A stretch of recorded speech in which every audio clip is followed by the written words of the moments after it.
이 밤에 우리가 모인 것은 하나님께서 일하실 것을 믿고 온 것이죠. 기도한 것은, 믿음으로 기도한 것은 분명히 받은 줄 믿으시기 바랍니다. 응답될 줄 믿으시기 바랍니다.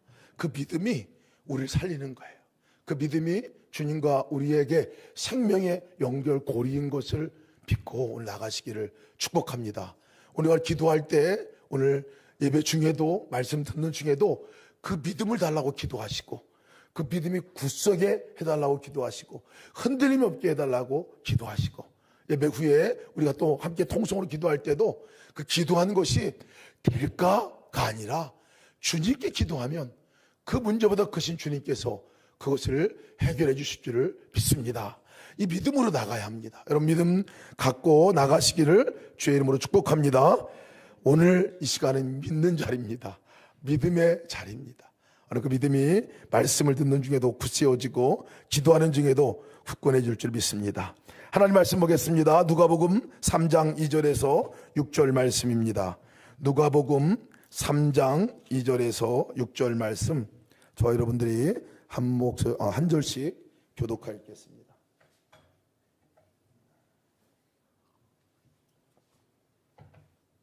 (3장 2절에서 6절) 말씀입니다.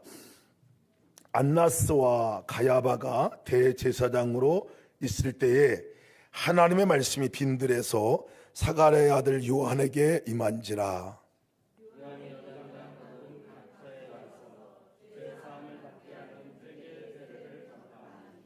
선지자 이사야의 책에 쓴 바 광야에서 외치는 자의 소리가 있어 이르되 너희는 주의 길을 준비하라.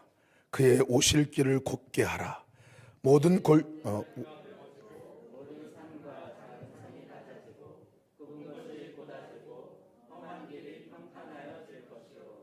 다 같이 읽습니다. 모든 육체가 하나님의 구원하심을 보리라 함과 같으니라. 아멘. 모든 육체가 누구의 구원하심을 본다 그래요? 하나님의 구원하심을 본다 말씀하고 있습니다. 아멘입니까? 구원은 건져내시는 것이 구원입니다. 구원은 우리가 할 수 없는 것을 하나님이 친히 행하시는 게 구원입니다. 내가 해결할 수 있는 거, 내가 해결하는 걸 구원이라고 말하지 않습니다. 그냥 한 거예요. 그러나 구원은 하나님 건져내시는 것을 구원이라고 말합니다. 우리가 광야 시리즈도 함께 계속적으로 말씀을 나누고 있는데, 광야 시리즈 2번 남았어요. 이번 주하고 다음 주면 광야 시리즈는 우리가 말씀을 마치게 됩니다. 우리 인생 가운데 여러분, 광야를 참 많이 만나게 됩니다. 아니, 인생 자체가 광야길을 걸어가는 거죠. 광야길에 승리하는 길은 다른 게 없습니다. 광야길에 승리하는 것은 그 길을 아시는 분과 함께 가는 것밖에 방법이 없습니다. 그래서 광야길의 승리 방법은 그분이 인도하는 대로 가는 것이 광야길의 승리 방법이죠. 전체가 광야기도 하지만 특별하게 우리의 인생 가운데 진짜 광야로 느껴질 때가 참 많습니다. 특별히 육신의 질고를 우리가 당하고 병을 우리가 얻을 때 더더욱 그렇습니다. 아주 모든 것이 멈춰버린 것 같은 그런 시기를 겪을 때가 참 많죠. 아마 여러분도 그런 지금의 삶 가운데서 광야 깊은 곳 가운데 있는 분들도 계실 것 같고, 또 그렇게 주변에 그 광야에서 정말 있는 모습들을 보는 분들도 있을 것 같습니다. 근데 놀라운 건 뭐냐면요, 광야를 겪는 그 자리가 축복의 자리라는 것입니다. 여러분, 광야가 축복의 자리인 것을 믿으시기 바랍니다. 축복의 자리예요. 광야가 축복의 자리입니다. 저도 돌아보면 광야같이 어려운 그런 시절이 가장 뒤에 돌아보면 마치 진주와 같이 빛나는 시절이기도 했습니다. 특별히 하나님과의 관계 가운데서는 더없이 그 기간이 그렇구나, 저도 하나님이 살아계시다 하고 느낀 것, 물리적으로다가 깨닫고 느낀 적이 언제였냐면, 제가 이 성대 결절이 너무나 심했었는데요, 지금 이렇게 여러분들에게 말을 하고 있는 자체가 사실 기적입니다. 말하는 자체가 기적이에요. 제가 고등학교 때 1학년 때부터 기억을 합니다. 그때부터 3년간 거의 제대로 된 소리를 내본 적이 없습니다. 말을 하면, 한번 찬양 한번 부르면 딱 정확하게 3일 동안 말을 못했어요. 반봉어리 같이 얘기하고. 그래서 영어 시간을 제일 싫어했습니다. 영어 시간에 일어나서 읽으라 해가지고, 그래서 너무 싫어해가지고, 그래서 나중에 영어를 너무 못해가지고, 그래서 영어를 잘하려고 그 과를 갔는데 그렇게 썩 잘하지는 않더라고요, 나중에. 근데 아무튼 이 목소리가 저에게는 엄청난 컴플렉스였고, 그것이 제 삶을 막 이렇게 옥매우는 그런 부분들이었거든요. 늘 기도했어요, 하나님께. 근데 처음에는 기도할 마음도 듣지 않았어요. 왜냐하면 다 그런 줄 알았어요. 야, 살다 보면 이렇게 되구나. 근데 그 문제를 갖고 하나님께 나가고 기도했을 때 하나님께서 정말 이 거짓말같이 이 성대를 치료를 해주셨어요. 기도할 때 대학교 1학년 때입니다. 대학교 1학년 때 기도를 할 때 하나님께서 목소리를 한 3차에 걸쳐 치유하셨는데 완전히 치료를 해주셨어요, 그때. 근데 그때 치료해 주실 때에 그때 제가 하나님께 고백한 고백이 뭐냐면요, 하나님 살아계십니다, 이 고백이었어요. 하나님 살아계십니다, 그 고백이었어요. 아마 그 광야의 어떤 시절 가운데서 하나님께 진짜 저의 입에서 고백받고 싶었던 게 그거 같습니다. 하나님 살아계십니다. 제가 기도하고 하나님께 나갔을 때 고쳐주시는 걸 보면서 아, 살아계시구나, 살아계시구나 하는 것을 깨닫게 되었어요.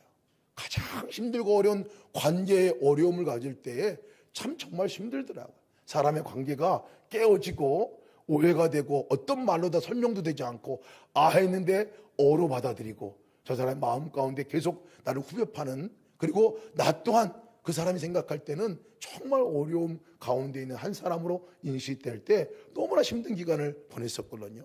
정말 인생이 광야였어요. 근데 그 광야 때 하나님께 기도할 때 단 한마디 하시더라고. 하나님께서 하셨던 게 뭐냐면, 왜 너는 아픈 사람을 정상적인 사람으로 대하느냐라고 말씀을 하셨어요. 그래서 그 광야가 거기서 끝났어요. 하나님 말씀이 들려주고 나니까 여전히 문제는 남아 있었지만 제 안에 사람을 대하는 방법도 달라졌고 그 길을 걷는 방법이 달라졌어요. 왜 네가 아픈 사람인데 정상적인 사람같이 네가 대하느냐?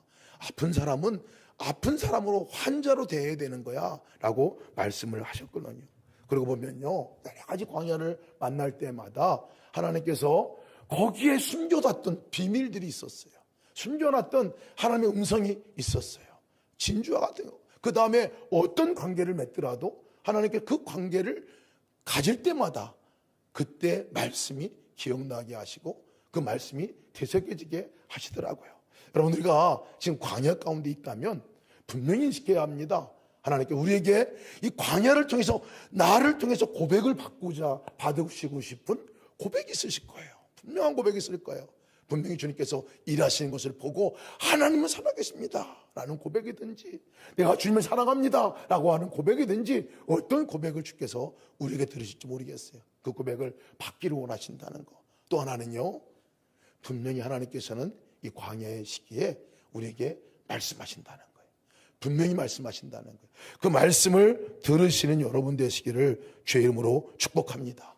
그것이 광야 가운데서 우리에게 하나님이 하시고자 하는 놀라운 이 비밀이라는 것을 우리가 알아야 합니다. 육신의 광야이건, 그것이 관계의 광야이건, 마음에 우리가 광야를 지나고 있건, 영혼에 우리가 광야를 지나고 있건 마찬가지가 그렇습니다. 오늘 우리가 마주하는 광야는 세례 요한이 맞이했던 광야예요. 세례 요한이 맞이했던 광야. 세례 요한. 세례 요한의 별명이 뭔지 아세요? 뭘까요? 세례 요한이에요. 세례자 요한, 세례 요한이에요. 요한인데 세례 요한이라고 말하고 있어요. 또 다른 별명이 하나가 광야에서 외치는 자의 소리다. 이 세례 요한의 별명이기도 하죠. 광야에 외치는 사람. 광야의 사람이라는 거예요, 세례 요한이. 도대체 뭐길래 광야가 왜 하필이면 세례 요한을 광야에서 외치는 자의 소리라고 말했을까? 오늘 우리가 그 부분들을 함께 나누려고 합니다. 세례 요한은 누가복음 1장 또 각 복음서에 아주 자세하게 나와 있어요. 마치 누가복음 1장에서는요, 세례 요한의 탄생 기사가 나오는데 그 탄생 이야기가 이렇게 얼핏 들으면 메시아 이야기 같아요. 메시아 탄생 같아요. 근데 제가 코란 있잖아요. 코란을 읽는데 코란에도 세례 요한의 얘기가 나와요. 저는 그 예수님 얘기인 줄 알았어요. 메시아인 줄 알았어요. 근데 똑같아요. 뒤에 예수님 얘기가 희미하게 나오고 세례 요한의 이야기가 코란에 강력하게 나옵니다. 누가복음에도 마찬가지예요. 이 누가복음의 이야기를 보면요, 이 세례 요한은 제사장 가문의 이 아들입니다. 제사장 사가랴, 제사장 사가랴의 아들이에요. 엘리사벳, 예수님의 친족이죠. 사촌 되는 그 엄마와 관계가 있는 엘리사벳, 나이가 많아가지고 잉태하지 못했는데, 나이가 많아 잉태하지 못한 여인이 그 당시에 하나님께 기도함으로 그것도 예언을 받고 아이를 잉태한 놀라운 아이입니다. 예언을 받고 하나님께 말씀을 듣고 천사가 그에게 이르되 사가랴 무서워하지 말라, 너의 간구함이 들린지라 내 아내 엘리사벳이 내게 아들을 낳아주리니. 얼마나 기도를 많이 했을까 싶어요. 아들 달라고. 그 기도가 응답됐다는 거예요. 나이가 많이 들어서 그 기도가 응답되어졌죠. 그 자체만으로도 놀라웠어요. 그 자체만으로 놀랐고, 많은 사람들이 야, 엘리사벳이 아기를 가졌대, 사가랴가 아기를 가졌대. 그 사실 하나만으로도 놀라운 일이었는데, 더 놀라운 것은 뭐냐면요, 이 사가랴가 이 말씀을 들을 때 성전 안에서 들었어요. 기도할 때 제사장의 임무를 수행하기 위해서 성전 안에 들어가서 그렇게 할 때 그 말을 듣고 이 사가랴가 바로 믿었을까요? 안 믿었을까요? 안 믿었어요. 마치 사라가 웃었더라 하는 것과 비슷해요. 사가랴도 믿지 않았어요.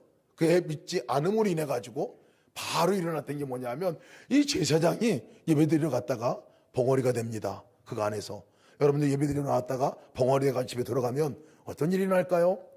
놀라운 일이 일어나죠. 놀라운 일이 일어나. 기적이죠. 기적. 그런 일이 일어난 거예요. 근데 무슨 신령한 하나님의 음성을 듣고, 그리고 하나님이 하신 놀라운 일 가운데 거기 들어갔다. 정말 그거는 화제 가운데 하나, 이야기 가운데 하나입니다. 그래서 더 놀라운 것은 언제 이 사가랴가 말을 하게 됐느냐면요, 엘리사벳이 아기를 낳고 나서 8일 만에 할례를 이제 행하고 애 이름을 정해줘야 되는데, 이 엘리사벳이 그 전통에 따라 집안 이름이 아닌 요한이라고 이름을 짓자고 하는 거예요.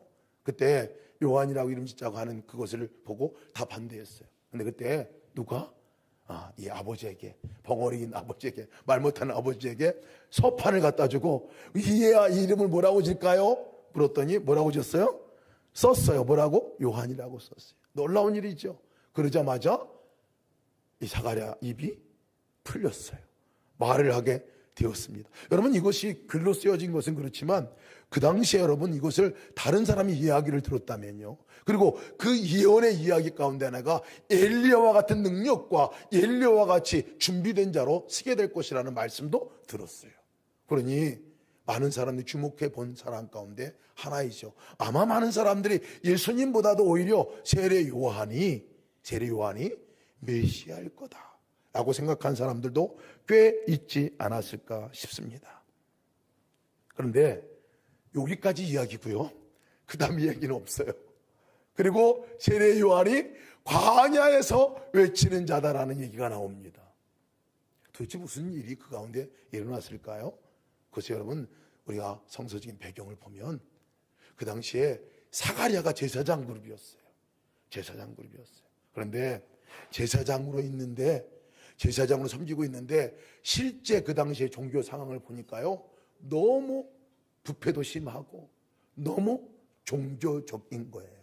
하나님 믿는 믿음은 사라지고, 마치 돈 받아먹고, 마치 군림하고, 거기서 마치 이것이 그냥 정치와 종교가 화합돼서 부패된 종교로 발전되는 것을 보면서 거기에 있는 많은 제사장이나 많은 깨어있는 성도들이 그것에 회의를 느끼고 이제 짐 싸들고 어디로 가냐면요, 광야로 나갑니다.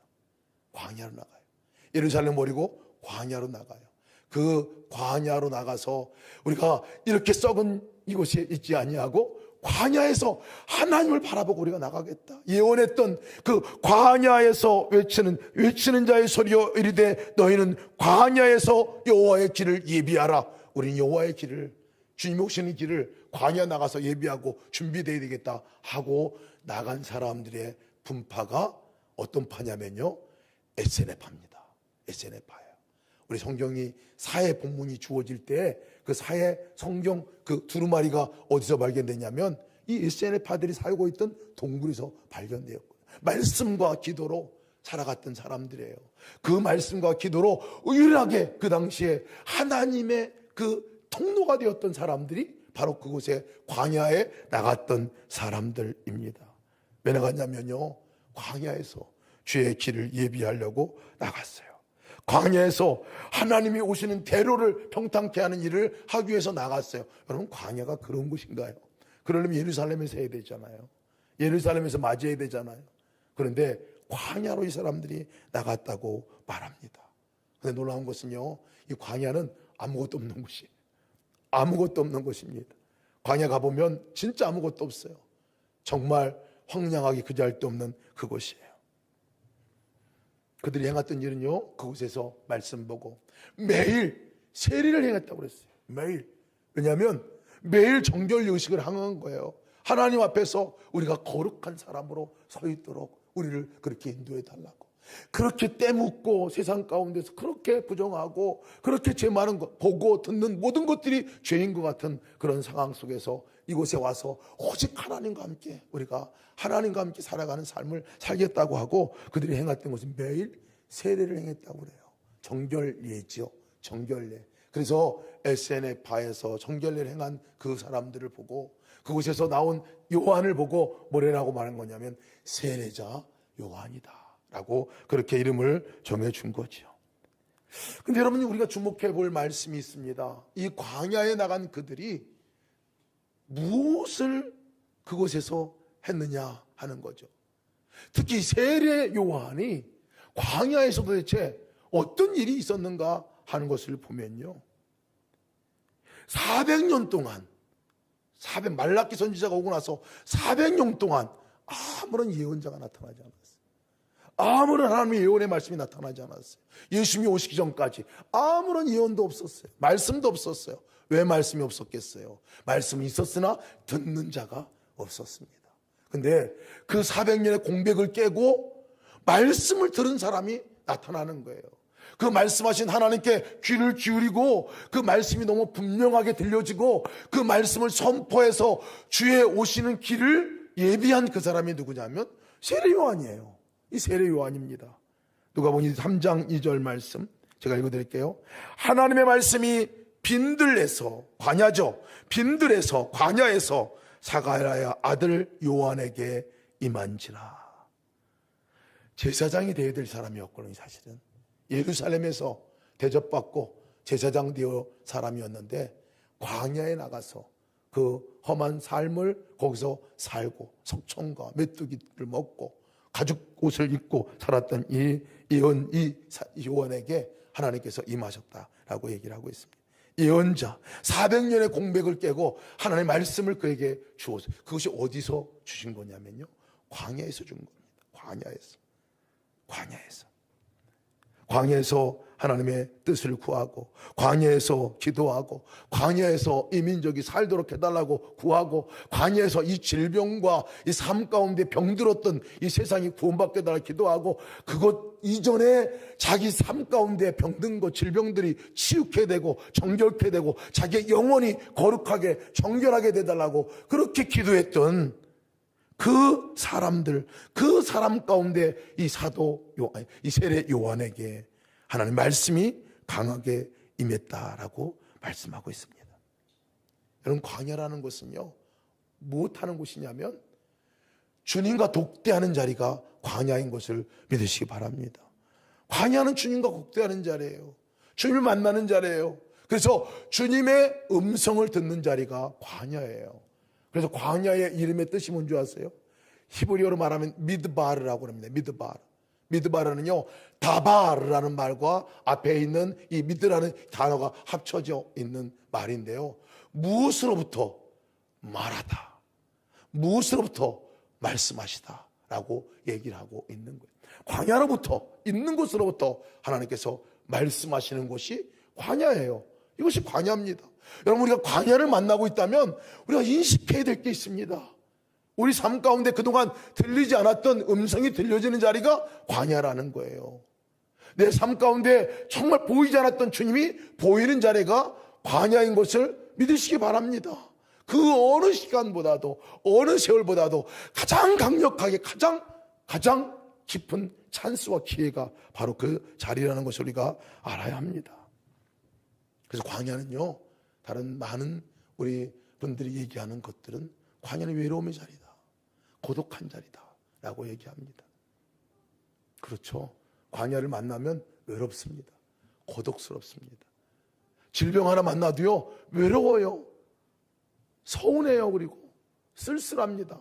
문제를 만나도요, 그 문제 앞에 우리가 직면해 있을 때 외롭습니다. 광야는 우리가 외로움의 자리이기도 합니다. 그런데 이것을 외로움의 자리라고 끝나서는 안 되겠죠.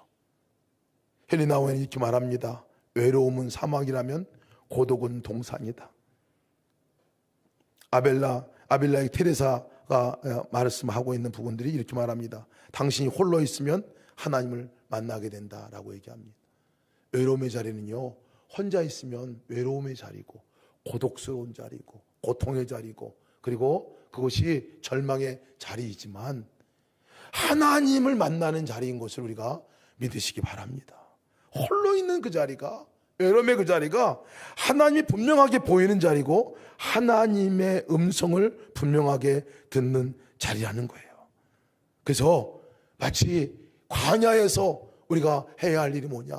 고독, 혼자 우리가 하나님을 독대하는 시간을 가지라 하는 것이죠. 파스칼이 이런 얘기를 했어요. 인간이 불행한 단 한 가지 이유가 뭐냐? 그가 조용히 자신의 방에서 지내는 법을 모르기 때문에 그렇다. 여러분, 광야를 하나님께서 우리에게 허락하신 이유는 그것이 우리가 홀로 있을 수 있는 곳이기 때문에 그렇습니다. 주님과 홀로 독대할 수 있는 자리이기 때문에 그렇습니다. 그런데 홀로 독대하게 내버려 두지를 않아요.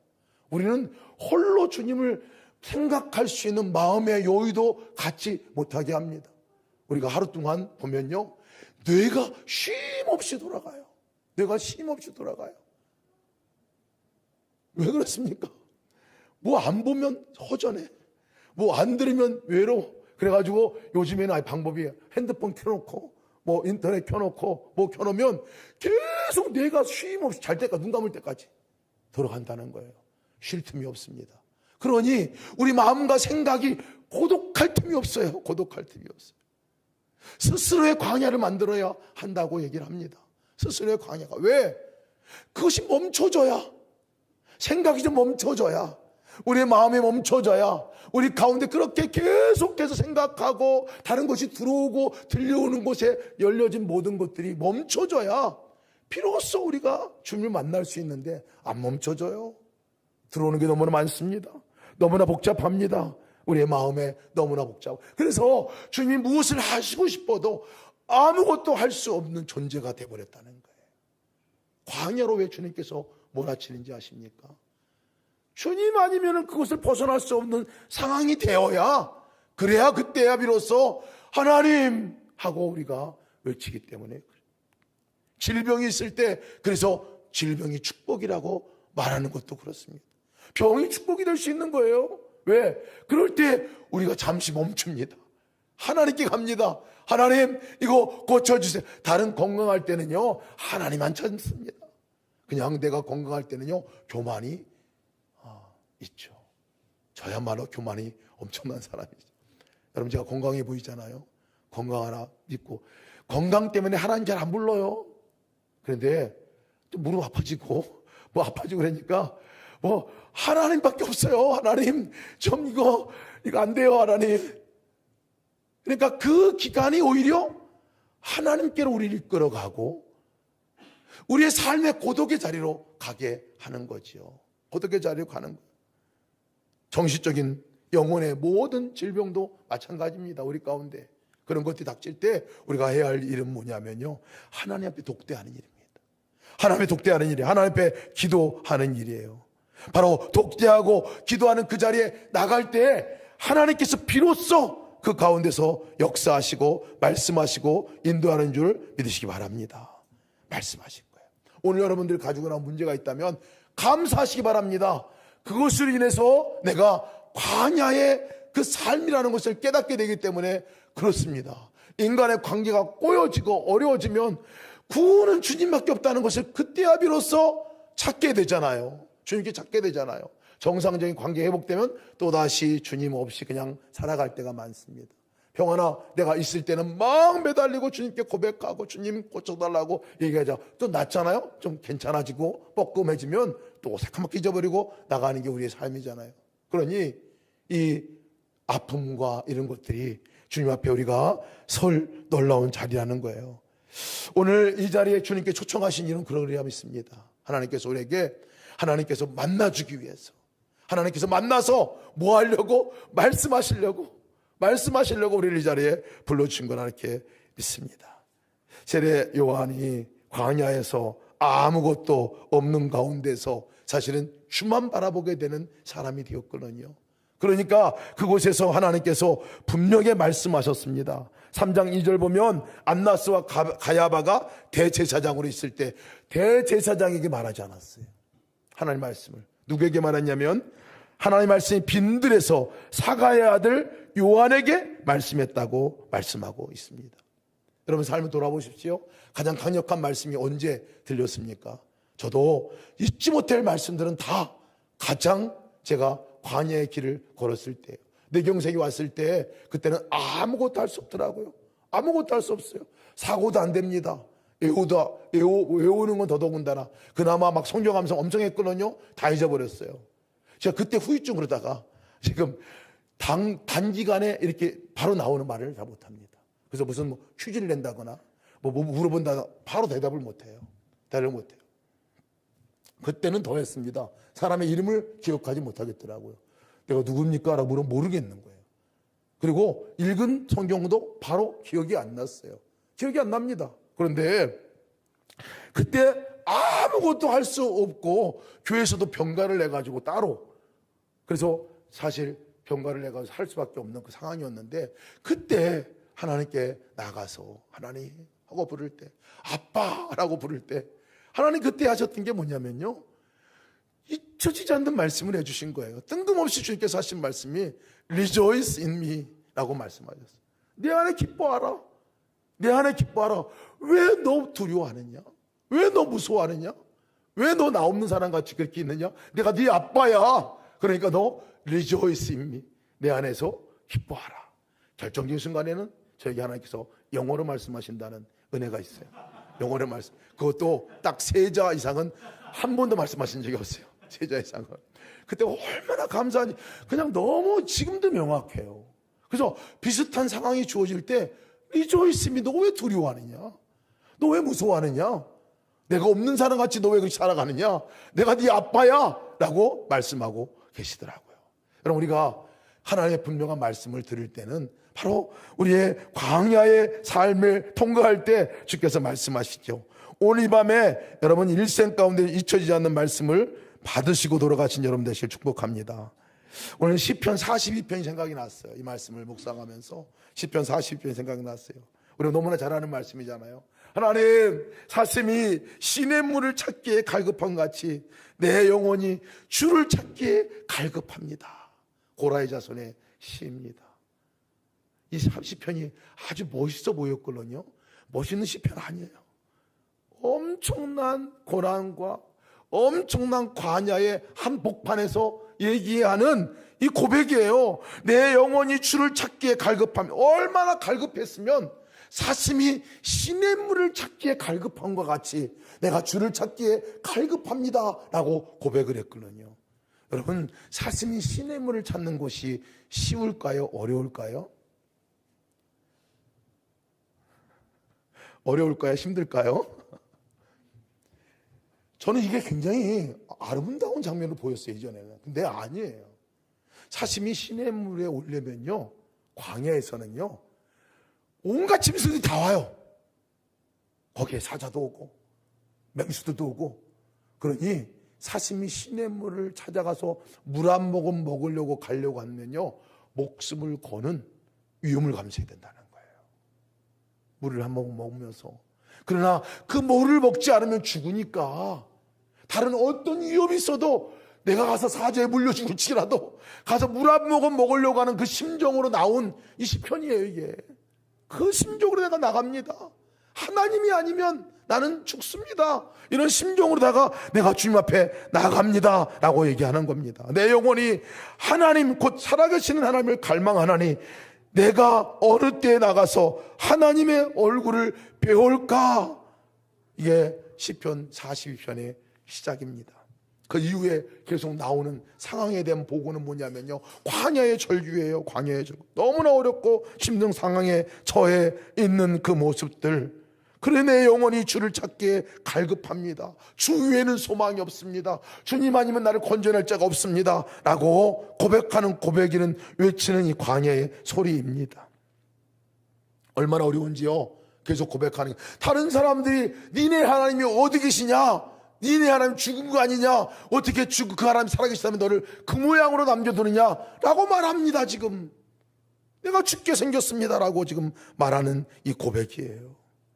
낙심이 되어서 내가 너무나 외롭습니다. 절망감 가운데 내가 지금 낙심해서 여기에 쓰러져 있습니다.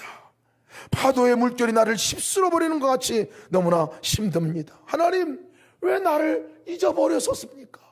왜 하나님 진짜 살아는 계신 겁니까? 라고 고백을 합니다. 이 사심이 시냇물을 찾기에 갈급한 이 영혼이 그렇게 계속 고백을 해요. 원수의 압제로 인해서 내가 슬프게 다니고 있습니다. 다른 사람들이 비방하는 그것이 내 뼈를 지금 찌르고 있습니다. 내가 도무지 견딜 수가 없어요. 이 광야에 내가 있습니다 라고 지금 고백하는 고백이에요. 이렇게 고백하는 그 광야를 거치고 있는 이 고라 자손의 시인데요, 그 마지막 절은 어떻게 말하고 있느냐면요, 이렇게 광야에 있는 그에게 하나님께서 말씀하시는 거죠. 하나님께서 분명하게 말씀하는 음성을 듣습니다. 그 음성은 뭐냐면, 내 영혼아, 네가 어찌하여 낭망하며 어찌하여 네 속에 불안하여 하느냐. 너는 하나님께 소망을 두라. 너는 하나님을 바라라. 그가 나타나 도우심으로 말미암아 내가 여전히 하나님을 찬송합니다. 이 고백으로 끝나요. 네 영혼아, 네가 어찌하여 낭망하느냐, 어찌하여 네 속에 불안해하느냐, 어찌하여 너는 네가 혼자인 줄 아느냐. 너는 나에게 소망을 두라. 나에게 나를 바라봐라. 내가 너를 도울 것이고, 내가 너를 일으켜 세울 것이고, 내가 너를 구원해 줄 것이다 라는 말씀이 이 시편 42편 43편에 반복되고 나오는 말씀 가운데 하나입니다. 광야는 낙심의 자리지만요, 소망을 갖는 자리입니다. 분명히 하나님을 만나는 자리입니다. 하나님이 도와주시는 자리를 경험하는 자리가 광야의 자리입니다. 우리가 해야 할 것은 그 자리 멈춰서야 합니다. 멈춰서서 하나님을 바라봐야 합니다. 그리고 땅바닥 쳐다보고 환경 가운데서 보였던 시선을 옮겨서 하늘을 바라보고 내 안에 거하시는 주님을 향해서, 하나님, 내 영혼이 주를 찾게 갈급합니다. 사슴이 시냇물을 찾아가는 것 같이 내 영혼이 갈급합니다. 주님, 그렇게 주님께 고백하는 자리가 되어야 합니다. 오늘 밤이 그 기도의 자리가 되시기를 주님의 이름으로 축복합니다. 오늘 세례 요한에게 하나님이 주신 분명한 말씀이 있었습니다. 무슨 말씀을 주셨는가? 세례 요한에게 그 400년의 공백을 깨고 그 예언자로서 세워서 그 400년 만에 주님께서 말씀하시는 그 말씀의 핵심은 뭘까? 그 입에 주신 말씀은 뭘까? 보니까요, 이런 말씀을 세례 요한이 전파합니다. 받은 말씀을 전파하는 것이죠. 요한이 요단강 부근 각처에 와서 제3을 받게 하는 회개의 세례를 전파하니 라고 말했습니다. 회개하라는 말씀이었어요. 400년을 깨고 하셨던 말씀이 회개하라. 광야에서 들었던 말씀이 회개하라는 말씀이에요. 회개하라. 딴 데 쳐다보지 말고 나 바라보라 하는 말씀이에요. 다른 것 믿지 말고 나 믿고 나를 의지하고 나와라. 다른 데 쳐다보고 다른 것, 그것이 하나님이라고 따라갔던 너희들이 그것으로부터 돌아와라. 회개하고 돌아와라 라는 말씀이거든요. 그것이 회개입니다. 그 회개예요. 광야에서 외치는 자의 소리가 있어 이르되 너는 주의 길을 준비하라. 그의 오실 길을 곧게 하라. 모든 골짜기가 메워지고 모든 산과 작은 산이 낮아지고 굽은 것이 곧아지고 험한 길이 평탄해질 것이요 모든 육체가 하나님의 구원하심을 보리라. 이것이 이사야가 예언한 말씀이거든요. 세례 요한이 다시 리바이벌에서 얘기해 줍니다. 여러분, 주님이 오시는 길을 여러분들이 예비하는 길이 있습니다. 회개하십시오 라고 말씀하고 있는 거예요. 주님이 구원하시는 역사가 있거든요. 회개하십시오 라고 얘기하는 거예요. 언제 구원의 역사가 일어나느냐, 언제 치유의 역사가 일어나느냐, 언제 건져내는 역사가 나타나느냐, 회개할 때라는 거예요. 회개할 때라는 거예요. 여러분, 회개하시기를 축복합니다. 회개하시기를 축복합니다. 도대체 뭘 회개라는 말인가요? 여러분, 우리의 죄 하나하나, 그 지었던 하나하나의 죄를 낱낱이 고백하라는 회개의 고백이기도 하지만요, 진정한 의미의 회개는 하나님이 계셨음에도 불구하고 안 계신 분 같이 살아갔다는 거예요. 하나님 나의 아버지임에도 불구하고 안 믿은 거예요. 그분이 나의 하나님임에도 불구하고 하나님을 믿지 않는 거예요. 말은 믿는다고 말하지만 마음으로 믿지 아니하고 삶으로 믿지 아니하고, 믿는다면 고침받은 줄 믿고, 고침받은 줄 믿고, 문제 해결된 줄 믿고, 내가 그 믿는 사람의 그 다음의 행보를 해나가는 것이 진짜 믿는 것이죠. 그 믿음 없음에 대해서 회개라는 것을 말씀하고 있습니다. 이 밤에 여러분, 하나님께서 길을 평탄케 하신 역사가 있을 겁니다. 우리의 길이 높다 하더라도 그것이 마치 깎여지고 우리의 깊은 골짜기 같은 삶이 있더라도 그것이 메워지고 평탄케 되는 역사가 있을 것인데요, 언제, 어느 때 그것이 일어나느냐면요, 회개할 때입니다. 회개할 때. 하나님이 하나님됨이 분명해질 때, 하나님이 내 안에 계신 것이 너무나 분명해질 때, 그분이 창조자시고 문제보다 크신 분인 것이 너무나 분명해질 때, 그분이 나의 삶 가운데 구원해 주실 유일한 분이라는 것이 너무나 분명해지고 그분이 하신 것을 믿어질 때, 여러분, 그 믿음의 역사가 회개의 역사고요, 그럴 때 하나님이 일하시는 것을 믿으시기 바랍니다. 처음에 기도할 때 그런 마음이 드시더라고요. 아, 질병은 막힌 게 질병이다, 막힌 게 질병이다라는 마음이 들었어요. 우리 삶 가운데 막힌 게 질병이에요. 제가 몸 교정하는 사람들 보면요, 다 막힌 거예요. 혈이 막혀요, 신경이 막혀요. 신경이 와가지고 어디 이 췌장 부분에 가가지고 췌장 기능을 잘 완활하게 해가지고 췌장이 제 기능을 발휘해서 인슐린이 분비가 돼가지고 그렇게 해야 이제 당뇨가 아닌데, 그게 안 되니까 당뇨병이 걸리고 모든 병의 원인이 그렇다는 거예요. 하나님께서 그렇게 이미 뇌로부터 우리 몸을 완벽하게 고쳐주시려고 하는데, 어딘가가 막혀있으면, 흐름이 막혀있으면 그것이 병으로 나타난다는 거예요. 그래서 막 그걸 뚫고 막 그 혀를 뭐 뚫는다고 교정도 하고 뭐 난리를 하잖아요. 여러분, 우리의 삶 가운데 막혀있는 부분들이 병인 거예요. 막혀있는 게 병인 거예요. 오늘 우리가 기도할 때 하나님과의 관계 가운데서도 마찬가지잖아요. 무엇을 우리가 회개해야 합니까? 무엇이 하나님과 우리 관계 영혼의 질병입니까? 하나님과 우리 사이에 막혀있는 담이 있다면 그것이 질병인 거죠. 하나님 그 담이 무너지게 해 주십시오. 하나님에 대한 내 믿음이 없으면 그 믿음이 막고 있는 거예요. 믿음 없은 불신이 막고 있는 거예요. 주님, 내게 믿음을 주십시오. 믿음으로 그것이 뻥 뚫어지게 도와 주십시오. 이 밤에 여러분, 회개하시는 밤 되시기를 주님의 이름으로 축복합니다. 광야에서 외쳤던 하나님의 말씀은 회개하라, 그것이 길을 내는 길이다. 회개하라, 그것이 말씀 듣는 길이다. 회개하라, 그것이 구원의 역사가 일어나는 길이다. 회개하라, 그것이 치유의 역사가 일어나는 길이다. 육신의 질병, 영혼의 질병, 우리 삶의 질병, 우리 정신의 질병, 모든 것들이 언제 치유되느냐? 회개할 때 일어난다고 말씀하고 있는 것입니다. 오늘 밤에 회개하는 밤 되시기 여러분 축복합니다. 하나님의 회개함으로 나갑시다. 광야에 살리는 회개입니다. 회개는 주를 바라보고 믿지 않는 것을 회개하는 밤입니다. 오늘 이럴 때 우리의 근본적으로 우리가 알지 못했던 그 막혔던 것들이 뚫어지는 역사가 나타나게 될 줄을 믿습니다. 여러분, 질병이 걸려도요, 원인 그것을 치료하지 않으면 여러분 또 재발됩니다. 아예 근원이, 뿌리가 못 펴지게 해달라고, 아예 막혔던 근원이 다시 회생되게 해달라고 오늘 기도할 때 그렇게 기도하시기를 축복합니다. 우리 찬양으로 함께 나갑시다. 오늘 함께 우리가 주님의 시선 함께 찬양할 텐데요, 부제가 나는 38년 된 병자입니다. 이게 부제예요. 우리 찬양 부를 때 그렇습니다. 주님, 내 삶 가운데 막혀 있는 거, 내 가운데 질병 있는 거, 내 가운데 정말 하나님과 관계가 끊어진 거, 그 모든 것들이 정말 주님으로 인해서 뚫어지고 그리고 회복되어지고 주님과 우리가 소통하는데 아무 문제가 없고 생명의 주님께서 우리 삶 가운데 계속 역사하시도록 막혔던 모든 것들이 뚫어지는 역사가 나타나게 하여 주십시오. 기도하는 마음으로 함께 우리 여러분 찬양으로 나가겠습니다.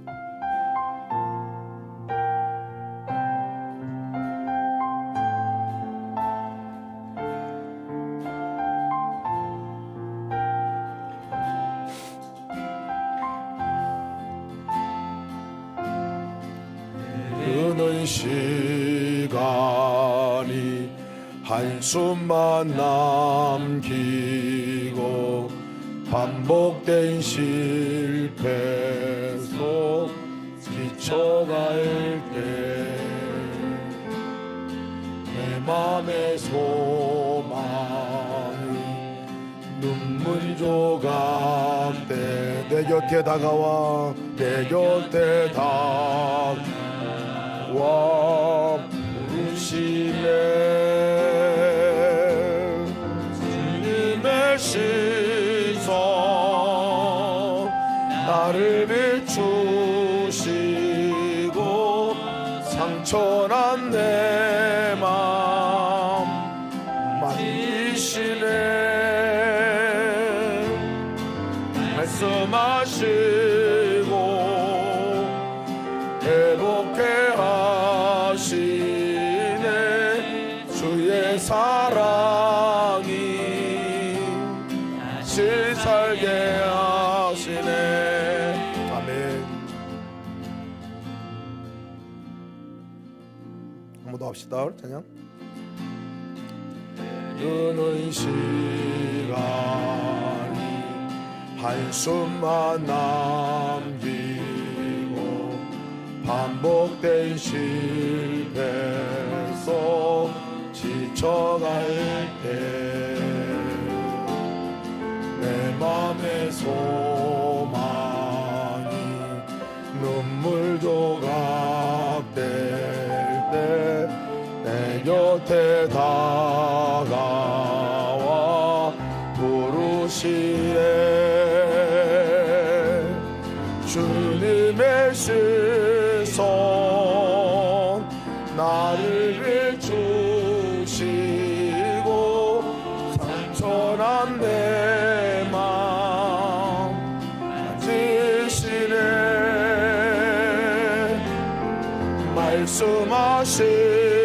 말씀하시고 회복해 하시네. 주의 사랑이 다시 살게 하시네.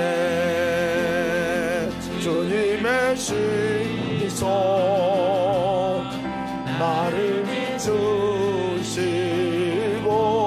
상처난 내 맘 고치시네.